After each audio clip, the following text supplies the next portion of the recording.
இங்க போலீஸ்காரங்க பேசிக்கிட்டதை வச்சு கண்டிப்பா தாஸ் இவங்க ட்ரேஸ் பண்ணிடுவாங்க. அதுக்குள்ள எப்படியாவது நம்ம தாஸுக்கு கொடுக்க வேண்டிய பேமெண்ட்டை கொடுத்து அவனை இந்த ஊரை விட்டு கிளப்பி ஆகணும் அப்படின்னு சொல்லி இங்க சுந்தரமே ஒரு முடிவுக்கு வராரு. அதுக்கப்புறம் அவங்க எல்லாம் கிளம்புனதுக்கு அப்புறம் அவருமே கார் எடுத்துட்டு தனியா வராரு. வந்து இந்த பக்கம் தாஸுக்குமே கால் பண்றாரு.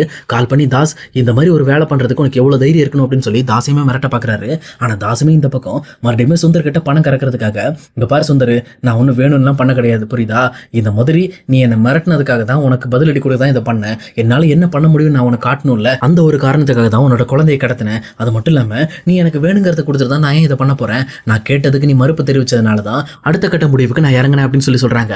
அதே நேரத்தில் இதை கேட்டுட்டு இருக்க சுந்தரமே, இங்க பாரு, இந்த பிரச்சனையை நம்ம இதோட முடிச்சுக்குவோம். ஏன்னா போலீஸ் கேஸ்ன்னு சொல்லி பயங்கரமா உன்னை தேட ஆரம்பிச்சிட்டு இருக்காங்க. இந்த பிரச்சனையை முடிக்கிறதுக்கு உனக்கு எவ்வளவு பணம் வேணும் சொல்லு, கரெக்டா ஒரு ரீசனான பேமெண்ட்டை சொல்லு, அந்த பேமெண்ட்டை நான் கொடுத்துட்றேன், கொடுத்துட்டு இந்த பிரச்சனை இதோட முடிச்சிரும் அப்படின்னு சொல்லி சொல்றாங்க.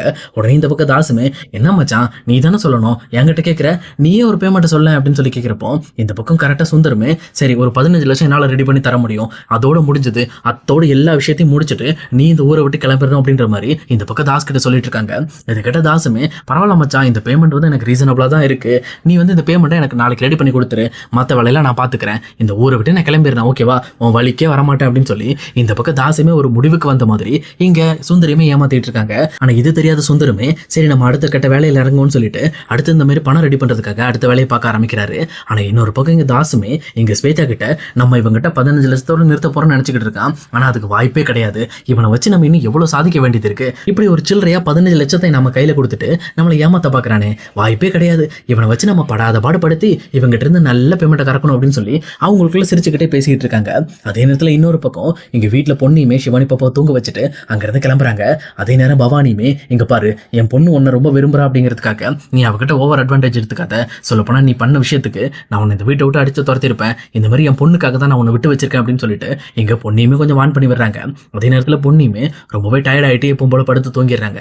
அதுக்கப்புறம் அடுத்த நாள் காலையில் எழுந்திரிச்சு அவங்களுமே இந்த பியூட்டி பார்லர் போய் ஆகணும், இந்த மாதிரி நமக்கு டைம் ஆகிட்டு இருக்கு அப்படின்னு சொல்லிட்டு அவங்களுமே ஒரு பக்கம் பியூட்டி பார்லர் கிளம்பி போறாங்க. அங்கே போயிட்டு இந்த பக்கம் பியூட்டி பார்லர் உள்ள என்டர் ஆகும் போதே அந்த ஓனர் மேடமும், நீ முதல்ல நில்லு, நீ உள்ள வரவே கூடாது அப்படின்னு சொல்லி சொல்றாங்க. உடனே இதை கேட்ட பொண்ணுமே, என்னாச்சு மேடம், நான் உடம்பு சரியில்லைன்னு சொல்லியிருந்தேன் அப்படின்னு சொல்லி கேட்கிறப்போ, இந்த மாதிரி மற்றவங்க கிட்ட சொல்ற மாதிரி சீப்பான போய் என்கிட்ட சொல்லிட்டு இருக்காது, புரியுதா, நீ என்ன பண்ணிட்டு இருந்த அப்படின்ற விஷயம் எல்லாத்தையுமே நான் பார்த்துட்டேன், என்கிட்டயே நீ போய் சொல்ற பத்தி அப்படின்னு சொல்லி இந்த பக்கம் பொண்ணியை லெஃப்ட் ரைட் வாங்கிட்டு இருக்காங்க. அதே நேரம் பொண்ணியுமே, இந்த பக்கம் இவங்களுக்கு எல்லா உண்மையும் தெரிஞ்சிருச்சு, இதுக்கு மேல நம்ம இது எதையுமே மறைக்க முடியாது, ஓப்பனா பேசிடுவோம் அப்படின்னு சொல்லிட்டு, உங்ககிட்ட நான் ஒரு விஷயத்தை பத்தி பேசணும், நான் இந்த மாதிரி எதுக்காக லீவ் எடுத்தேன் அப்படின்ற விஷயத்த சொல்லணும் அப்படின்னு சொல்லிட்டு இந்த பக்கம் பொண்ணியை சொல்றாங்க. அதே நேரத்தில் அந்த ஓனர் மேடமும், இல்ல நீ சொல்ற பையன் மறுபடியும் என்னால் கேட்க முடியாது அப்படின்னு சொல்லி சொல்றாங்க. ஆனா அங்க உள்ள வேலை செய்யற பொண்ணுங்களும், இல்ல மேடம், பொண்ணு ஒரு விஷயம் சொல்றா அப்படின்னா கண்டிப்பா அதுல உண்மை இருக்கும், தயவு செஞ்சு அவ எதுக்காக அந்த மாதிரி ஒரு விஷயத்த சொன்னா அப்படிங்கிறத நீங்க கேளுங்க அப்படின்னு சொல்லி சொல்றாங்க. இது கேட்டோன்னா அவங்களுமே அப்புறம் பொண்ணியை கூப்பிட்டு, என்ன பிரச்சனை, நீ எதுக்காக என்கிட்ட போய் சொன்ன அப்படின்னு சொல்லி சொல்றாங்க. அப்பதான் இந்த பக்கம் பொண்ணி ஸ்டார்டிங்ல இருந்து நடந்த விஷயம் எல்லாத்தையுமே சொல்றாங்க. அதாவது குழந்தை காணாம போனது, அதை கண்டுபிடிக்கிறதுக்கு தான் இப்படி பண்ணோம் அப்படின்னு சொல்லி சொல்றாங்க. சரி இதெல்லாம் ஓகே, அவங்க வீட்டுல குழந்தை காணாம போச்சுன்னா நீ எதுக்கு போய் கண்டுபிடிக்க போன அப்படின்னு சொல்லி கேட்கறப்பதான் சொல்றாங்க, இந்த மாதிரி அந்த வீட்டோட மருமகளே நான் தான், அந்த ஜெயாவோட மருமக நான் தான் அப்படின்னு சொல்லி சொல்றாங்க. இதை கேட்டோன்னா அங்க இருக்க எல்லாருக்குமே சரியான ஷாக்கு. சொல்லப்போனா ஒரு பணக்கார வீட்டுல இருக்கிற பொண்ணு இந்த மாதிரி பியூட்டி பார்லர்ல கூட்டி விடுற வேலைக்கு வரணுமா, அப்படிப்பட்ட அவசியம் உனக்கு என்ன வந்துச்சு அப்படின்னு சொல்லி அந்த ஓனருமே கேட்கறாங்க. ஆனா இதை கேட்ட பொண்ணையுமே மறுபடியும் அவங்களோட பிரச்சனையை பத்தி பேச ஆரம்பிக்கிறாங்க. இந்த மாதிரி அவங்களுக்கும் சக்திக்கும் கல்யாணம் ஆனது, அதுல வந்த பிரச்சனைகள், இப்ப சமீபமா நடந்த பிரச்சனைகள் எல்லாத்தை பத்தி அவங்க கிட்ட சொல்லி முடிக்கிறாங்க. இது கேட்ட அந்த பியூட்டி பார்லர் ஓனரும், என்ன பொண்ணி, உன் லைஃப்ல இவ்வளவு பெரிய பிரச்சனைகள் நடந்திருக்கு, இது எதையுமே எங்க கிட்ட எதுவுமே சொல்லாம இப்படி வருத்தப்பட்டு இருந்திருக்கியே, எங்க கிட்ட ஒரு வார்த்தை சொல்லியிருந்தேன் அப்படின்னா எங்களால முடிஞ்ச உதவி உனக்கு பண்ணிருப்பேன்னு சொல்லிட்டு எல்லாருமே முன் வராங்க. அதே நேரத்தில் அந்த பியூட்டி பார்லர் ஓனரும், சரி விடு, எல்லாம் போனது போயிட்டு போட்டு, நீ எப்பவும் போல வேலை பாரு, உன் பிரச்சனைகளை தீர்க்கிறதுக்கு என்னால முடிஞ்ச உதவியை நான் கண்டிப்பா பண்ணுவேன் அப்படின்னு சொல்லி சொல்றாங்க. அதுக்கேற்ற மாதிரி அந்த பக்கம் பொண்ணுமே, ரொம்ப நன்றி மேடம், நீங்க என்ன புரிஞ்சுக்கிட்டீங்க, நான் இந்த சொன்ன ஒரு வார்த்தையிலே நீங்க வந்து நான் உண்மையை தான் சொல்றேன் அப்படிங்கிறத தெரிஞ்சுக்கிட்டீங்க. ஆனா எங்க வீட்டில் இருக்க எல்லாருமே நான் இவ்வளவு நாள் உண்மையை சொல்லிக்கிட்டு இருக்கேன், ஆனா யாருமே என் மேல நம்பிக்கை இல்லாம என்ன ரொம்பவே கஷ்டப்படுத்திட்டு இருக்காங்க. நான் இப்போ இதெல்லாம் பண்றதுக்கு காரணமே எங்க அம்மா மேல எந்த ஒரு தப்பான பேர் வந்துடக்கூடாது, எங்க அம்மா மேல நல்ல பேர் மட்டும் தான் இருக்கணுங்கிறதுக்காக தான் நான் இன்னும் அந்த வீட்டில் இருக்கேன் அப்படின்னு சொல்லிட்டு அவங்க கஷ்டத்தையும் சொல்லிட்டு எப்பவும் போல வேலை பார்க்க ஆரம்பிக்கிறாங்க. அதே நேரத்தில் பொண்ணு இந்த விஷயத்தெல்லாம் பேசி முடிச்சதுக்கு அப்புறம் ரொம்பவே சேடா இருக்காங்க. அதனால அந்த பியூட்டி பார்லர் இருக்க பொண்ணுங்களும் இங்க எப்பவும் போல பொண்ணு கிட்ட ரொம்ப ஹாப்பியா பேசி சிரிக்க வைக்கிற மாதிரி ரொம்ப விளையாட்டா பண்ணிக்கிட்டு இருக்காங்க. இங்க எல்லாம் ஒரு பக்கம் இது நடந்துட்டு இருக்கப்போ இன்னொரு பக்கம் இங்க சுந்தரமே மறுபடியும் போல இப்ப நம்ம கிட்ட 5 லட்சம் தான் இருக்கு, இன்னும் 10 லட்சம் ரெடி பண்ண என்ன பண்றதுன்னு தெரியாம யோசிச்சுட்டு இருக்காரு. அப்ப பேசாம இந்த நம்ம மேனேஜருக்கு பேசி பார்க்கலாம் அப்படின்னு சொல்லிட்டு டைரக்டா அந்த ஸ்டுடியோ மேனேஜருக்கு கால் பண்றாரு. கால் பண்ணிட்டு, இங்க பாருங்க, நாளைக்கு நீங்க அத்தை கிட்ட ஒரு சைன் வாங்க வேண்டியது இருக்கும் அப்படின்னு சொல்லி சொல்றாங்க. உடனே இதை கேட்டோன்னா அந்த மேனேஜருமே, என்னாச்சு சார், என்ன பிரச்சனை அப்படின்னு சொல்லி கேட்கறாங்க. பிரச்சனைலாம் ஒன்றும் கிடையாது, நாளைக்கு ஒரு 10 லட்ச ரூபா செக் எடுத்துட்டு வந்துருங்க, அத்தை கிட்ட சைன் வாங்க அப்படின்னு சொல்லி சொல்றாங்க. உடனே இது கேட்ட அந்த மேனேஜருமே, சார் எதுக்காக சார் 10 லட்சம் அப்படின்னு சொல்லி கேட்குறாங்க. இந்த மாதிரி நம்மளோட ஆஃபீஸ் ரெனோவேட் பண்ணிட்டு இருக்கோம்ல, அதுக்கான செலவுன்னு சொல்லுங்க அப்படின்னு சொல்லி சொல்றாங்க.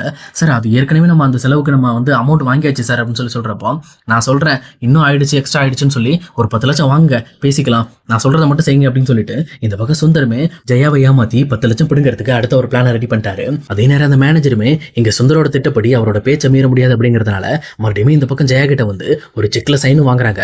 வாங்கினது மட்டும் இல்லாம அந்த செக் சம்பந்தப்பட்ட விஷயம் டீட்டெயில் எல்லாத்தையுமே இந்த பக்கம் சுந்தர்ட்டையும் கேட்டுக்கங்க, அவருக்கு தெரியும் அப்படின்னு சொல்லிட்டு அந்த விஷயத்தையும் சொல்லி பக்காவா வாங்கிட்டு அந்த செக்கையும் கொண்டு போய் சுந்தர்ட்ட கொடுத்துறாங்க. இதை வாங்கின சுந்தரமே அடுத்த நிமிஷமே இந்த பிரச்சனையை முடிக்கிறதுக்காக டைரக்டா பேங்குக்கு போயிட்டு அந்த செக்கை கொடுத்து அந்த பேமெண்ட்டையும் இந்த பக்கம் வந்து வித்ட்ரா பண்றாங்க. பண்ணது மட்டும் இல்லாம தாஸுக்கு கால் பண்ணி நான் இப்போ எங்க வந்து உனக்கு பணம் தரணும் அப்படின்னு சொல்லி கேட்கறாங்க. உடனே தாஸுமே நம்ம எப்பவும் மீட் பண்ற பார்க்குக்கே வந்துரு, எந்த பிரச்சனையும் இருக்காது, எல்லாம் பசங்களா இருப்பாங்க, கூட்டமா இருப்பாங்க, நம்ம கேஷுவலா மாத்திட்டு போயிடலாம் அப்படின்னு சொல்லி சொல்றாங்க. இது கிட்ட இங்க சுந்தரமே டைரக்டா அந்த பணத்தை எடுத்துக்கிட்டு இங்க தாசை பார்க்கறதுக்காக அந்த பார்க்குக்கு வராங்க. அதே நேரத்தில் எங்க பொண்ணு டியூட்டி முடிச்சுட்டு எங்க வீட்டுக்கு வந்துட்டு இருக்கப்போ ரொம்பவே ஒரு மாதிரியா இருக்கு, மனசெல்லாம் வெறுமையா இருக்குன்னு சொல்லிட்டு அவங்களுமே பார்க்குக்குள்ள போய் உட்காந்துட்டு இருந்திருப்பாங்க. அப்ப இந்த பக்கம் சிவானி பாப்பா காணாம போனது, நான் ரொம்ப பதறி போனது அப்படின்னு சொல்லி அவங்களுக்கு நடந்த கெட்ட சம்பவங்கள்லாம் நினைச்சு ரொம்பவே ஃபீல் பண்ணிட்டு அங்க உட்காந்துட்டு இருப்பாங்க. அதே நேரத்தில் எங்க சுந்தரமே தாஸை மீட் பண்ணி தாஸ் கிட்ட அந்த 15 லட்ச ரூபாய் பணத்தையும் கொடுக்குறாரு. அப்ப இந்த பக்கம் சுந்தரோட குரல் கேட்குது அப்படின்னு சொல்லி எங்க பொண்ணுமே எட்டி பார்க்கும் போது தான் தெரியுது தாஸ் கிட்ட நின்று இங்க சுந்தர் பேசிட்டு இருக்காங்கன்னு சொல்லிட்டு. அப்பதான் இந்த பக்கம் வந்து சுந்தர் சொல்றாரு, இங்க பாரு இந்த மாதிரி நீ கேட்ட 15 லட்சத்தை கொடுத்துட்டேன், இதுக்கு மேல என் பொண்ணு மேல கை வைக்கிறது, என் குடும்பத்து மேல ஏதாவது பிரச்சனை பண்றது அப்படின்ற வேலை வச்சுக்க கூடாது. நீ டடைம் என் குழந்தைய கடத்தினப்பவே அவனை கொண்டிருப்பேன், சரி என் விஷயம் உள்ள மாட்டிட்டு இருக்கிறதுனால தான் நான் அமைதியா அவனை விட்டு வச்சிருக்கேன் அப்படின்னு சொல்லி மறுபடியுமே தாசை மிரட்டுறாங்க. அதே நேரத்துல தாசுமே என்ன மச்சான் பணத்தை கொடுக்குற மாதிரி கொடுக்குற, திடீர்னு மிரட்டுற, இப்படி மிரட்டுற வேலை வச்சுக்காத மச்சான், மிரட்டுற இடத்துல நான் தான் இருக்கேன், பணத்தை கொடுக்குற இடத்துல மட்டும் தான் நீ இருக்க அப்படின்னு சொல்லி அவருமே இங்க பதிலுக்கு சுந்தர மிரட்டுறாரு. இந்த பக்கம் இவங்க 2 பேரும் பேசிட்டு இருக்கிற கான்வர்சேஷனை கேட்ட உடனே எங்க பொண்ணுக்கு தூக்கி வாரி போடுது. அப்ப இந்த மாதிரி நம்ம சிவானி பாப்பாவை கடத்தினது இந்த தாஸ் தான், இந்த மாதிரி தன்னோட குழந்தைய கடத்தி வச்சு இந்த மாதிரி ஏமாத்தினவன்ட்ட இவர் போய் டீல் பேசிட்டு இருக்காரு அப்படின்னு சொல்லி ரொம்பவுமே கோவப்படுறாங்க. அதே நேரத்தில் இப்ப நம்ம அவசரப்பட்டு முன்னாடி போய் பேசினாலும் நம்மளுக்கு எந்த ஒரு மதிப்பு இருக்காது, அதனால இந்த விஷயத்தை நம்ம வேற மாதிரி ஹேண்டில் பண்ணுங்கிறதுக்காக எங்க பொண்ணியுமே ஏற்கனவே அந்த இன்ஸ்பெக்டருமே நம்பர் வாங்கியிருப்பாங்க. அவங்களுமே எங்க பொண்ணியுமே அந்த இன்ஸ்பெக்டர்கிட்ட கால் பண்ணி இங்க பாருங்க சார், இங்க இந்த மாதிரி பார்க்ல அந்த கடத்தினவனும் எங்க வீட்டில் இருக்கிற சுந்தரம் அவங்களும் சேர்ந்து டீல் பேசிட்டு இருக்காங்க அப்படின்ற விஷயத்த சொல்றாங்க. அதே நேரத்தில் போலீஸுமே அடுத்த 5 நிமிஷத்துல அங்க இருப்போமா, நீங்க அங்கேயே இருங்க, நான் லைன்ல இருக்கேன் அப்படின்னு சொல்லிட்டு அந்த போலீஸ்காரங்களும் கிட்டத்தட்ட ஒரு 6 பேர் கொண்ட குழுவோட இந்த பக்கம் பார்க்குக்கு வராங்க. பார்க்குக்கு வந்துட்டு இந்த பக்கம் சுந்தரம் தாசும் பேசி முடிச்சுட்டு அங்க இருந்து கிளம்புறப்போ கரெக்டா இங்க ஃபர்ஸ்ட் சுந்தரம் மறைக்கிறாங்க. சுந்தரமே கொஞ்சம் பதட்டமாகறாரு, என்ன ஆஃபீஸர் எதுக்காக என்ன மறைக்கிறீங்க அப்படின்னு சொல்லி கேட்கிறப்போ அது ஒன்றும் இல்லை, உங்க மேல கொஞ்சம் இன்வெஸ்டிகேஷன் பண்ண வேண்டியது இருக்கு அப்படின்னு சொல்லி மறைக்கிறாங்க. அதே நேரத்தில் இன்னொரு பக்கம் அந்த பார்க்கோட இன்னொரு கேட் வழியா தாசுமே வெளியில போறாரு. அப்போ பொண்ணியுமே இங்க பாருங்க சார், அவங்க பேக் கேட் வழியா அந்த தாஸ் வெளியில போறாரு அப்படின்னு சொல்லி சொல்றாங்க. அவங்க சொன்ன அடுத்த செகண்டே இந்த பக்கம் போலீஸ்காரங்க டக்கு டக்குன்னு ஓடி போய் இந்த பக்கம் தாசையும் பிடிக்கிறாங்க. தாஸை பிடிச்ச அடுத்த செகண்டே தாசுமே தெரிச்சு ஓடலாம்னு சொல்லி ட்ரை பண்றாரு. ஆனா தாஸ் அங்கிருந்து தப்பிச்சிடுறாரு. ஆனா ஸ்வேதா மாட்டிக்கிறாங்க. இங்க ஸ்வேதாவையும் பிடிச்சிட்டு இங்க டைரக்டா இங்க சுந்தர் கிட்ட கூட்டிட்டு வராங்க. இதை பார்த்த சுந்தருக்கு என்ன பண்றதுன்னு தெரியல. அப்பதான் இந்த பக்கம் இந்த பிளானுக்குலாம் காரணம் பொன்னிதான் அப்படின்னு சொல்லிட்டு அந்த போலீஸ்காரங்களுக்கு பின்னாடி ஒரு மாசம் என்ட்ரி கொடுத்து பொண்ணுமே நடந்து வராங்க. அப்போ பொண்ணியோட மனசுல ஓடிட்டு இருக்க விஷயம் தான் இந்த மாதிரி நீங்க பண்ண தப்புக்காக உங்க குழந்தை பாதிக்கப்பட்டிருக்கு, அந்த ஒரு கவலை கூட இல்லாம அவங்ககிட்ட போய் டீல் பேசிட்டு இருக்கீங்களா, இதுக்கு மேல நீங்க வெளியில இருக்கக்கூடாது, சொல்ல போனா நீங்க உள்ள இருக்க வேண்டிய ஆள் தான் அப்படின்னு சொல்லிட்டு சுந்தர பார்த்து முறைச்சிக்கிட்டே வந்துட்டு இருக்காங்க. அதே நேரத்துல சுந்தரமே நம்ம இப்படி வந்து தொக்க மாட்டிக்கிட்டோமே அப்படின்னு சொல்லி பயங்கர வருத்தத்தோட இந்த பக்கம் தலையை குனிஞ்சுக்கிட்டே அவருமே இங்க போலீஸ்காரங்க கூட சேர்ந்து போயிட்டு இருக்காரு.